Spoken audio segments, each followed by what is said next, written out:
కావాలా మరణం కావాలా? జీవం కావాలా? జీవం అంటే ఏంది? దేవుడితో ఉండడం అంటే మన లోపల మంచి. ఎప్పుడు జీవించేది? ఎట్ట జీవించేది అంటే దేవుడు. పరలోక రాజ్యంలో జీవిస్తాం. మరణం అంటే నరకం. అయ్యగారు చెప్పిన దాంట్లో నువ్వు పరలోక రాజ్యం పోవాలన్నా నరకానికి పోవాలి? పరలోక రాజ్యం. నరకానికి పోవాలన్నా పరలోక రాజ్యం పోవాలన్నా? ఇప్పుడు ఉదాహరణగా దేవుడు ఏం చెప్తున్నాడంటే లాజరు ఎట్టున్నాడు? కురుపులతో బాధపడుతూ ఉన్నాడు. ఎట్లా గీక్కుంటా ఉంటాడు, అన్నం లేదు ఏమి లేదు. ధనవంతుడు అంత దర్జాగా తినేది, ఆడబోర బట్టలు తినే ఆయన అంత అనేకులకు అన్నం పెట్టేదేమో. కానీ ఈ లాజరు వాళ్ళందరూ తినే బల్ల దగ్గర కూర్చునేదంట. కూర్చొని ఏం చేస్తాడు? ఇటుంటే శరీరం అంతా పుండ్లే, గీరుకోవాలా, చేసుకోవాలా, అన్ని చూసుకోవాలంటే అప్పుడు దేవుడు ఏం చేసినాడు? వాళ్ళకి తోడుగా, ఆయనకి తోడుగా ఏమి ఇచ్చినాడు? కుక్కలు ఇచ్చినాడు. కుక్కలు ఉంటలే, అవి ఏం చేసినాడు? లాజర్కి ఆ కురుపులతో నాకేదంట.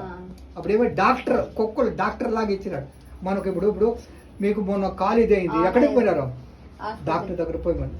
అర్థమైందా? నేను కూడా కొంచెం మనం జలుబు దగ్గు వస్తే కూడా మనం ఏం చేస్తాము? ఏదో ఒక టాబ్లెట్. అట్నే ఆ లాజర్కి దేవుడేమి ఇచ్చినాడు?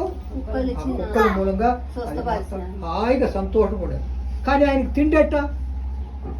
వాళ్ళందరూ ధనవంతులు కూర్చొని తింటూ ఉన్నారు. తిని ఆ టేబుల్ దగ్గర నుంచి పడిన దాన్ని నేను ఎత్తుకొని తినాలా? బాగా అర్థమైంది. ఇప్పుడు నేను ఉంటా, నా పక్కన ఒక కుక్క ఉంది, ఏదో ఒక రొట్టె అక్కడ ఉంది అనుకో, నేను పోయి ఎత్తాను, కుక్క పోయి మొదలు ఎత్తుందా? కుక్క పోతుంది. ఈయన మొదలే అనారోగ్యంతో ఉండడం, లేవలేని స్థితిలో ఆయన కానీ కుక్కలు పోయి తినేసేది. అప్పుడు ఆయనకేమి ఏముండదు ఆయన. కానీ ఆయన ఏం చేస్తున్నాడు? ఆయనకు ఆకలి ఉందో లేదో కానీ ఆయన ఏం చేస్తున్నాడు? ఆ కుక్కల్ని, దేవుని నామాన్ని పేరు కుక్కల్ని ఆయన గురించి ఏం చేస్తున్నాడు? కుక్కల కొరకు కూర్చో మధ్యలో పాట.